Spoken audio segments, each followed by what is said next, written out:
이제 1월 달에 정해졌던 이 하만의 법, 유대인을 죽이는 법, 그리고 그 법보다 훨씬 더 큰 모르드게가 왕의 이 인을 가지고 새로 쓴 법, 이 두 가지가 실제로 어떤 일이 일어났는지 그해 12월 13일과 14일에 일어난 일들이 9장 초반에 등장합니다.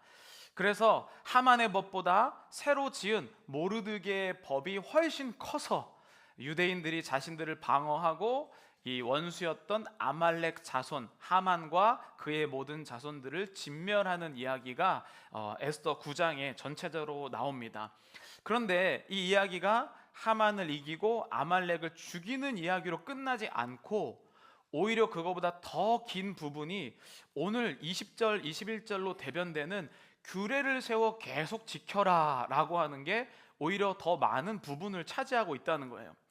그래서 하나님이 굳이 살려주시면 됐지, 이것을 매년 기억하고 기념하고 여기에 보면 어떻게 기념해야 되는지 방법까지 알려져 있고, 이거를 또 절기, 불임절이라고 하는 절기로 기념해서 지금도 지키고 있다는 거예요. 여러분, 하나님은 왜 그러셨을까요? 하나님이 너무 마음이 속이 좁으셔갖고 이거 안 지키면 네가 날 안 사랑하는 거고 뭐 이런 식으로 하나님이 여기셨을까요? 농담 같지만 하나님을 실제로 이렇게 생각하는 분들이 생각보다 많다는 거예요. 내가 하나님께 열심히 하면 하나님이 나를 사랑하시고 열심히 안 하면 나를 미워하는 분으로 생각하는 분들이 있다는 겁니다. 그런데 여러분, 하나님이 규례를 만들고 나를 지키라고 말씀하신 것은 벌 주기 위함이 아니라 우리를 사랑하시기 위한 하나님의 적극적인 표현이다. 그것을 오늘 말씀을 통해서 함께 나눠보도록 하겠습니다. 여러분, 이 드라마 한번 보셨나요? 우리 그 자막을 보시면 무슨 예배 시간에 도깨비냐라고 할 수 있겠지만, 도깨비라는 드라마를 보게 되면 여러분들이 드라마를 보면서 은혜를 받으라는 말이 아니라 이 드라마를 기독교인이 잘 볼 수 있어야 됩니다. 그래서 이 드라마는 그 시대 사람들이 가장 원하는 욕망이 그 안에 그대로 들어가 있어요. 세상 사람들이 이 드라마를 통해서 그 시기에 가장 원하는 것들이 드라마에 굉장히 잘 반영이 됩니다. 그래서 기독교인들은 드라마를 보고 은혜를 받는 게 아니라, 저게 세상 사람들이 원하는 욕망이라면 하나님이 원하시는 것은 무엇일까라고 분별할 수 있는 능력이 있어야 됩니다. 그런데 이 도깨비라는 드라마를 보면 한 인간이 있었는데 그 인간이 잘못을 해서 죽지 못하고 900년 동안 살아있는 이야기예요. 근데 이 900년 동안 살아있으면서 얼마나 많은 사람들을 만나고 또 얼마나 많은 경험을 했는지, 도깨비의 능력이 물론 신적인 능력도 있습니다. 그래서 여러 가지 놀라운 일들을 행하는데, 실제로 이 드라마에서 도깨비가 가지고 있는 능력은 어떠한 큰 신적인 능력보다 경험과 지식이 한 인간이 900년 동안 축적하는 것에 있어요. 그러니까 한 인간은, 이 도깨비가 900년 동안 있으면서 수많은 인간들이 태어나고 죽고 태어나고 죽거든요. 그런데 인간들이 항상 도깨비보다 아래에 있는 이유가 뭐였냐면, 인간은 한 인간이 태어나서 열심히 살다가 알 때쯤 죽어요. 그리고 또 그 자녀가 태어나서 아버지가 한 걸 다 잃어버리고 또 열심히 처음부터 시작해서 쭉 살다가 알 때쯤 죽어요. 그래서 900년을 살아도 인간은 도깨비에 대항할 수 없는 가장 큰 이유는, 도깨비는 900년의 경험과 지식을 축적하기 때문에 어떤 일이 일어나도 당황하지 않고 사용할 수 있다는 거예요. 여러분, 에스더서에 나오는 큰 흐름인 이 아말렉의 후손 하만과 또 유대 하나님 나라의 백성의 후손이었던 에스더와 모르드게의 대결은 그저 오늘 일어난 일이 아니라는 겁니다. 출애굽기에 나오면 아말렉의 전투와 유대인의 전투가 계속 이어질 것이다 라고 하는 말씀이 몇백 년을 이어서 지금 여기까지 오게 된 거예요. 그런데 어떤 일이 발생하냐면, 아말렉은 우리가 해석할 때에 사탄, 그리고 하나님 나라를 방해하는 영적인 존재의 대표다라고 이렇게 해석을 하거든요. 근데 이 아말렉은 죽지도 않고 본인들의 전투를 계속해서 도깨비처럼 싸우고 있어요. 근데 신기한 건 뭐냐면, 하나님의 백성, 유대 백성들은 이 아버지가 죽을 때쯤 아말렉이 있구나 라고 해서 죽고, 다시 아들이 처음부터 괴로움과 어려움을 당하다가 죽을 때쯤 아말렉이 있구나 하고 죽고. 그 하나님이 이 규례를 만드신 이유가 무엇입니까? 이 도깨비들은, 그쵸, 이 아말렉과 영적인 이 사탄의 자녀들은 이것을 잊지 않고 축적해서 하고 있는데, 오히려 하나님 나라 백성들은 처음에 알 것만 같은 사람이 죽고 알 것만 같은 사람이 죽어서 매번 처음부터 시작하는 전투를 한다는 거예요. 여기 여러분들 한번 생각해 보시죠. 2024년 오늘이 마지막 주일입니다. 2024년 처음 시작할 때 여러분들의 결단과 결심은 어땠습니까? 2023년보다 훨씬 더 내가 좋아지리라 아마 결단했을 거예요. 근데 돌이켜보면 2023년과 별 다를 바 없는 2024년을 보내셨을 겁니다. 왜냐하면 우리는 예전에 있던 거를 또 잊어버리고 처음부터 다시 시작해서 2024년에 연말에 알 때쯤 다시 2025년에 처음에 시작하고, 2025년 연말이 되면 알 때쯤 다시 2026년 시작하고.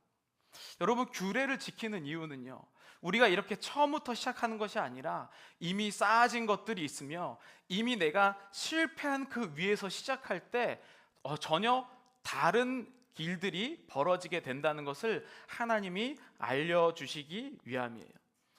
여러분, 부모님께서 다 이뤄내는 것을 자녀가 하나도 몰라서 다시 시작하는 신앙의 사람들도 굉장히 많아요. 그게 바로 이 에스더서를 살고 있던 유대인들의 모습이었습니다. 분명히 개인의 능력으로 보면 유대인들이 이기고도 남는데, 이들은 조상 대대로부터 오는 아말렉의 그 파워가 아무리 날고 기고 그 사람이 천재이고 돈이 많아도 이 영적인 강력한 세력을 이길 수가 없어서 항상 맥없이 지고 말았다는 거예요. 그래서 하나님께서는 이것을 이들에게 알려주시기 위해서 규례라는 것을 통하여서 매년 기억하도록 말씀을 해주셨습니다. 여러분, 인간의 역사가 굉장히 깁니다. 그런데 사람의 이 역사 중에 엄청나게 빨리 발전하기 시작한 유명한 사건이 있어요. 예전에 정말 몇천 년 전에는 인간이 이제 할아버지가 태어나서 알 때쯤 또 죽었어요. 그래서 아버지가 또 처음부터 시작해서 알 때쯤 또 죽고, 이렇게 해서 몇천 년을 지나다가 인간이 이 부분을 안타깝게 여겨서, 그래, 내가 죽으면 우리 자식들이 이 부분에서는 알았으면 좋겠다라고 하는 것을 동굴에 그리기 시작합니다. 이게 이제 동굴 벽화를 알고 있죠. 그래서 이 자식들이 태어났는데 동굴 벽화를 보면서 실수를 줄이기 시작해요. 근데 여기부터 발전이 좀 빨라지기 시작하다가 언제 확 발전이 빨라지냐면, 이 동굴에 그림을 그렸는데 또 이해를 못하는 겁니다. 그래서 이 그림을 그렸던 것을 글자로 변형시키죠. 이걸 상형 문자라고 불러요. 그림이 마치 글자처럼 맡겨지는 것.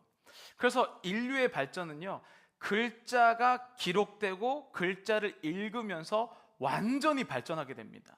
그 이전의 발전과 글자가 발견되고 그 다음에 그 글이 쓰여지고 후대에 읽는 것과는 완전히 차원이 다른 인생을 살게 돼요.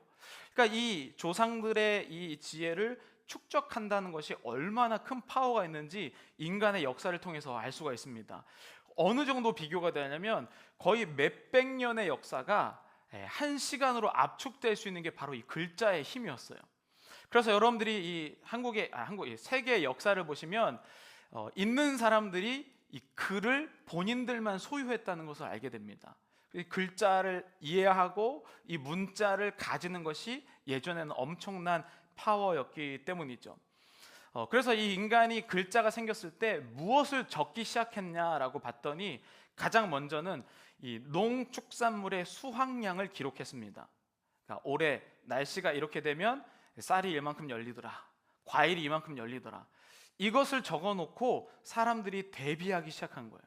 예전에는 쌀 농사가 막 많이 지어지면 막 먹고 축제하고 기뻤는데, 이 날씨에 이게 오면 다음에는 이게 온다라고 해서 사람들이 저장하기 시작하고 대비하기 시작해서 훨씬 더 오래 살고 또 행복한 인생을 살기 시작했어요.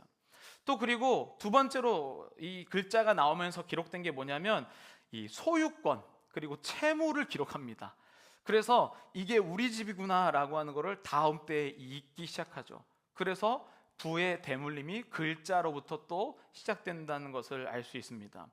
여러분, 그런데 이렇게 무언가가 내가 처음 시작하는 게 아니라 이미 있었던 역사의 바톤을 이었다라는 것을 알기 시작하면 그 후손들의 인생이 바뀌기 시작하는 것을 볼 수 있다는 거예요. 역사를 보면 일반 사람들에게 글자를 가르치자마자 이 사람들이 책을 읽고 굉장히 많은 발전들이 일어났다는 것을 우리는 확인을 하게 됩니다. 여기에 혹시 연세가 드셨는데 나는 좀 실패한 인생을 산 것 같다 라고 생각하시는 분들이 있다면 좌절하지 마십시오. 왜냐하면 그 실패 위에 내 후손이 시작하기 때문이에요. 실패한 기록도 기록이에요. 그래서 그 실패를 통해 이것보다 잘할 것인지 아니면 또 그 실패를 반복할 것인지는 교육에 달려 있습니다. 그래서 교육이 중요한 것이죠. 그게 여러분 하나님이 어떻게 보면 치사한 A형처럼 보일 때가 있죠. 하나님이 너희 법 지켜야 돼 라고 우리는 생각하지만 실제로 하나님은 우리에게 이 저장의 힘 그리고 문자의 힘을 우리에게 전달하고 계시는 게 바로 이 규례입니다. 우리 다시 한번 오늘 본문 에스더 9장 20절 21절 함께 읽어보도록 하겠습니다. 모르드게가 이 일을 기록하고 아하수에로 왕의 각 지방에 있는 원근을 막론하고 그를 보내어 이르기를 규례를 세워 해마다 아발월 14일과 15일을 지키라. 아멘. 조상들의 실패 위에 부림절의 역사를 너희가 매년 기억하면서 아말렉이 나타났을 때 어떻게 해야 되는지, 하나님이 일하는 분이 등장했을 때 우리가 어떻게 해야 되는지 매년 이들에게 기억하게 하시려는 하나님의 사랑의 배려라는 것을 알 수 있죠. 그래서 이 부림절이라고 부르는 이유는 하만이 원래 유대인들을 죽일 때 언제 죽여야지 라고 하면서 연초에 점을 봤습니다. 연초에 점을 보면서 주사위를 딱 던져서 그래 12월 13일이라는 날짜를 얻게 되는데 이 주사위를 던진 주사위가 부루라고 불러요. 그런데 이날이 원래 부루를 던져서 죽는 날이었는데 그날이 반대로 유대인들이 사는 날이 되었다라고 해서 부림절이라고 부르게 됩니다. 그래서 이 부림절은 하나님께서 우리가 죽을 수밖에 없는 우리 인생을 살려주시는 반전의 날로 매년 기억하게 만드는 겁니다. 그래서 유대인들이 이 부림절 때 무엇을 했냐면 4가지를 반복해서 했는데 가장 중심되는 것이 바로 모든 사람이 이렇게 회당에 모여서 이렇게 공통적인 장소에 모여서 한 사람의 앞에 딱 나옵니다. 그리고 한 사람의 앞에 나와서 에스더서를 크게 낭독하기 시작하는 거예요. 그러면 이 에스더서를 모인 사람들은 에스더서를 듣기만 하는 게 아니라 아주 중요한 행동을 하게 되는데 에스더서를 읽다가 하만이라는 이름이 나오면 오 이렇게 야유를 보내는 거예요. 하만이라는 이름이 나오면 어떻게 한다고요? 오 이렇게는 안 할 거예요. 더 크게 할 건데.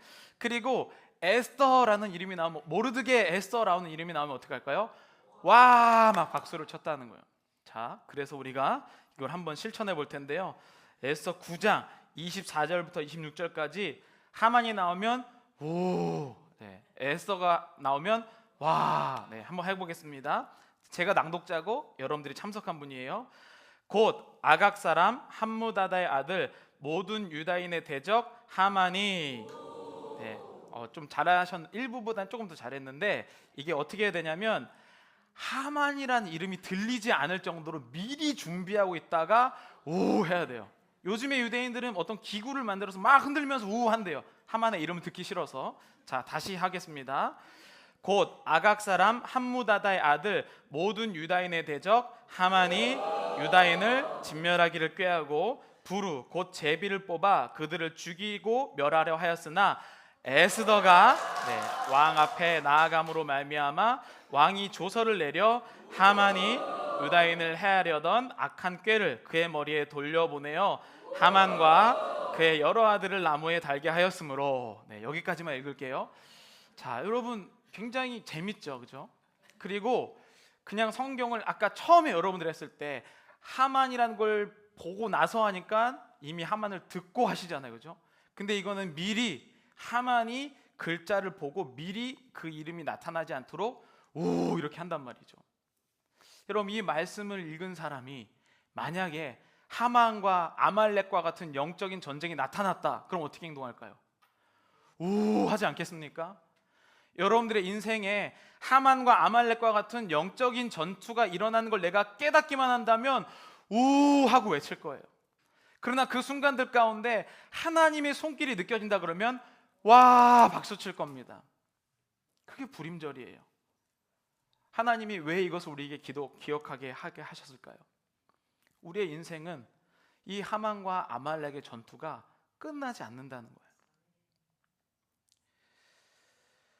여러분, 나도 모르게 여러분 이 우리의 신앙은 언제 알 수 있는지 제가 올해 한 해 내내 말씀드렸습니다. 그냥 평소가 아니라 내 마음이 힘들고 어려웠을 때, 고난이 있었을 때 우리의 실제 신앙의 농도가 드러나기 시작합니다. 그런데 그때 불임절을 제대로 지켰던 사람은 이거 아말렉이구나 하면서 갈 거예요. 그러면서 하나님 와 하면서 기쁨의 박수를 치면서 나갈 텐데, 규례를 떠올리거나 지키지 않았던 사람들은 거기에서 나는 왜 그러지? 왜 이렇게 힘들지? 이렇게 몸이 반응하지 않아서 머리로 모르는 것이 아니라 그가 이 규례가 없으므로 하나님의 말씀을 잊어버리기 시작합니다.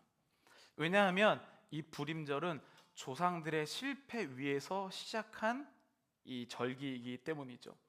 그리고 이렇게 성경 봉독을 하고 그 다음에 이 가난한 사람들을 개인적으로 2명 이상 돕습니다. 그리고 사람들을 초대해서 잔치를 베풀고 음식을 함께 나눠 먹어요. 그게 이들이 불임절이 되면 했었던 모습이에요. 여러분, 우리 교회도 남들이 모르게 막 공개적으로 주는 것이 아니라 많은 분들을 돕습니다. 왜냐하면 우리는 예수 그리스도의 탄생을 기뻐하기 때문이에요. 내가 죽을 수밖에 없었는데 예수님의 탄생 때문에 우리가 살게 된 것을 기뻐하면서 그때 크리스마스 때 누군가에게 우리도 이 선교부에서 베풉니다. 그게 바로 불임절의 의미를 되새기는 것이죠. 여러분, 그러면 이 불임절이 어떤 의미인지 이들은 읽으면서 이렇게 생각했을 겁니다. 에스더 9장 22절입니다. 우리 함께 읽겠습니다. 이날에 유다인들이 대적에게서 벗어나서 평안함을 얻어 기쁨이 되고 애통이 변하여 길한 날이 되었으니 이 2날을 지켜 잔치를 베풀고 즐기며 서로 예물을 주며 가난한 자를 구제하라 하매 아멘. 이걸 하면서 하고 와 하면서 슬픔이라면 기쁨으로 되겠구나, 애통이라면 길한 날이 되겠구나, 이것에 자신감을 갖기 시작한다는 거예요. 여러분, 오늘날 기독교인들의 특징은 뭐냐면 머리로는 다 알아요. 다 이건 이렇게 해야 되고 저건 저렇게 해야 되고 신앙생활은 열심히 해야 되고 하나님을 다 믿어야 된다고 얘기하는데, 실제로 본인의 마음이 조금만 상처받고 어려우면 애통은 애통에서 끝나고 슬픔은 슬픔에서 끝나요. 평안함이 없고 늘 어려운 인생을 끝나는 겁니다. 그래서 규례가 필요합니다. 사진을 한번 보여주시죠. 네, 이게 우리 지난번 크리스마스 뱅키 때 올해에 우리 교회 주일 예배를 한 번도 빠지지 않는 분들이 개근상, 저기에 사진에 없은 분도 계신데 이렇게 많은 분들이 주일 성수 개근상을 받으셨어요. 네, 이거 박수 쳐주셔야죠. 이거는 어떤 사람은 주일 성수 옛날에 고리타분한 이야기 아닌가라고 이야기합니다. 그리고 좀 무식해 보이기도 해요. 세상에 예배드릴 방법이 얼마나 많은데, 그죠? 온라인으로 드려도 되고, 그 다음에 가다가 우리 좀 여행하다가 가까운 교회 가도 되고, 예배만 드리면 되는 거 아닙니까? 그렇게 생각할 수 있죠. 주변에 널린 게 교회인데, 그렇죠? 그런데 이것을 우리가 요즘에 뭐라고 부르냐면 의미론이라고 부르는 겁니다. 의미론. 의미만 맞으면 다 된다라고 생각하는 게 많이 있죠. 그런데 여러분, 그게 아니에요.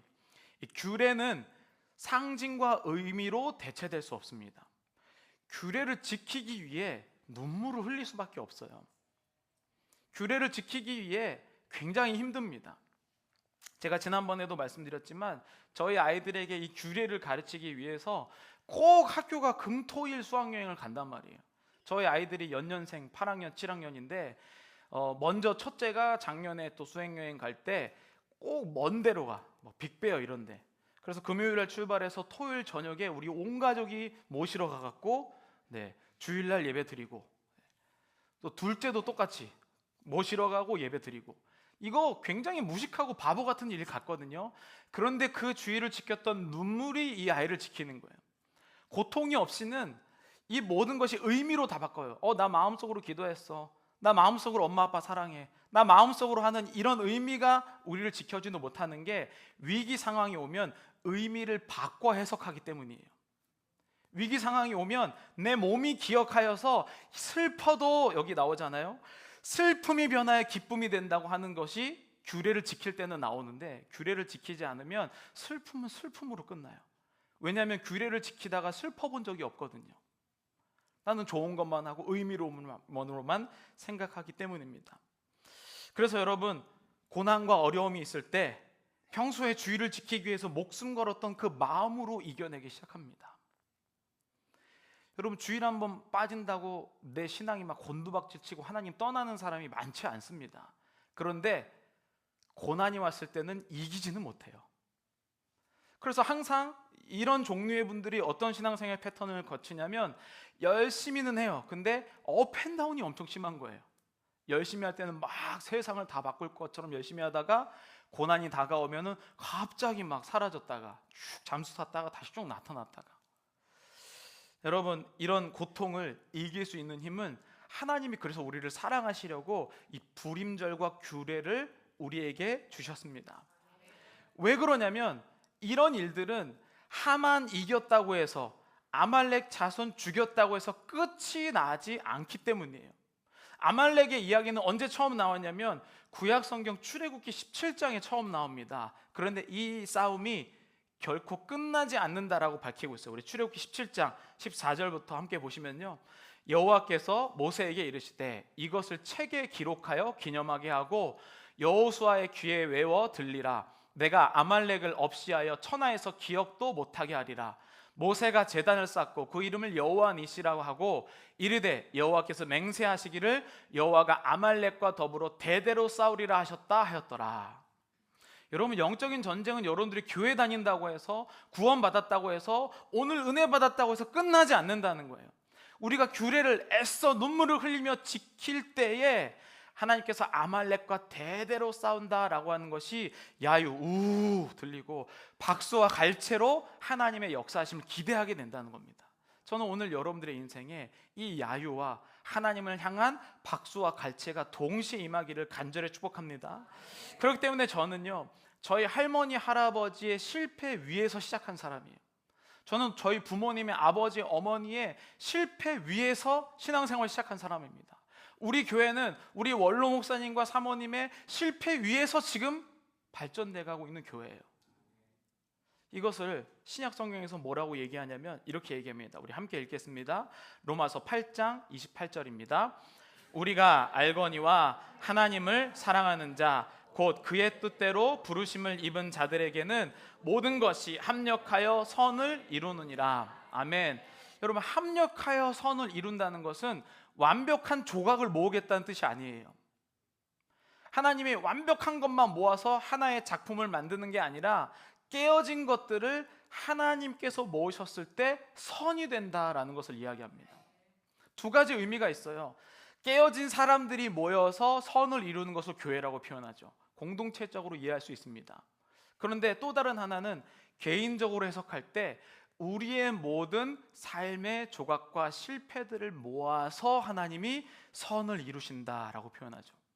그래서 신학자들은 에스더서가 로마서 8장 28절의 주석서가 아닐까라고 생각하는 사람들도 있어요.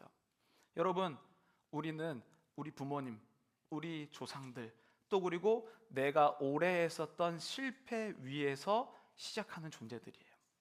백지가 아닙니다. 여러분들이 아무리 좋은 계획을 세우고 아무리 훌륭한 사람이라고 내가 마인드 컨트롤하고 해도 안 됩니다. 왜냐하면 나는 이미 백지가 아니고 그림이 그려져 있는 상태에서 시작하기 때문이에요. 그래서 우리는 규례를 통하여서 사탄이 아말렉이 나타나면 야유를 하는 거구나, 하나님이 나타나서 기쁨의 박수를 치는 거구나, 이것을 통하여서 우리가 살아갈 힘을 받기 시작합니다. 여러분, 그래서 매주 주일의 예배는 바로 불임절의 회복이에요. 여러분 예배를 드리실 때 기쁘면 할렐루야 하나님 감사합니다 라고 외치는 거예요. 왠지 아십니까? 아까 나왔잖아요. 슬픔이 변하여 기쁨이 되고 애통이 변하여 길한 날이 됐으니. 저는 오늘 여러분들이 예배를 드리실 때 이 마음이 회복되시기를 간절히 축복합니다. 오늘은 실제적인 불임절이에요. 여러분들 가운데 일주일 동안 살으셨을 때 얼마나 많은 아말렉과 같은 암흑의 어두운 일들이 있었습니까? 그때 여러분 어떻게 하셨어요? 절망이구나, 힘들구나, 나는 여기까지밖에 안 되는구나, 나는 이런 사람이구나. 아말렉이 나타나도 야유를 보내지 못하고 무시하지 못하고 절망을 주면 주는 대로 받고 상처를 주면 주는 대로 받고 있다면 오늘 하나님께서는 에스더와 모르드게를 통하여서 지금 여러분들을 구원하고 계심을 여러분들이 깨달았고 그러한 여러분 되시기를 간절히 축복합니다. 여러분 그러면 교회 밖에 나갔을 때 아말렉이 나타나면 우 외치고 하나님의 음성이 들리면 박수를 치면서 나타날 겁니다. 저는 그래서 2025년이 기대돼요. 에스더를 마치고 이제 내가 에스더와 모르드게가 되어서 살아갈 여러분들을 주님의 이름으로 축복합니다.